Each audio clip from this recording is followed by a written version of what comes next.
Jesus taught his disciples to pray, and I just love how he taught them to pray. He first of all opened the door of prayer with the focus on the character and the nature of God, and then he taught them to pray for others, because when you see God for who he is, you see how much he loves people. So you pray for people.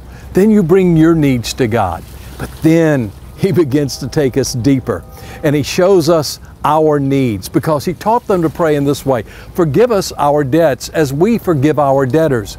And one of the things that's important for us to understand is that when you see God in his holiness, when you see him in his purity, you will say, oh God, have mercy on me. I've failed you. When Isaiah saw the Lord, that's the first thing he said. He said, Lord, woe is me, because I'm a man of unclean lips, and I live among a people of unclean lips. When you see God in his holiness, you will see yourself. The great men and women of God who have been used of God have been men and women who really understood this thing of holiness. Now, holiness sounds like a big religious term that's kind of, spooky out there. It's really not.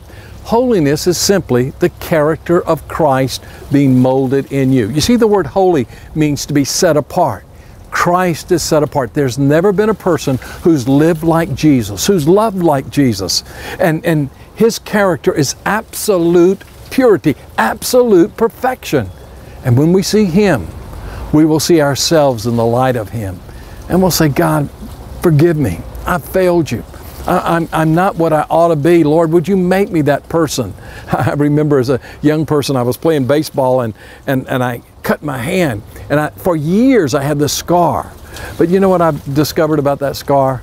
The closer that scar got to the light, the more obvious it became. And it's that way with our relationship with God. When we pray, the closer we get to Jesus, the more we're going to see our inadequacies, the more we're going to see our failures, the more we're going to see where we've blown it. But you know what?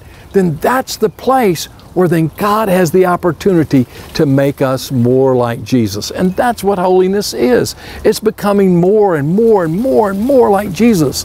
I'm not so concerned with where a person is in their life as to where they're headed in their lives. If they're growing, that's the important thing. So, holiness. Say, Lord, I want to be like Jesus.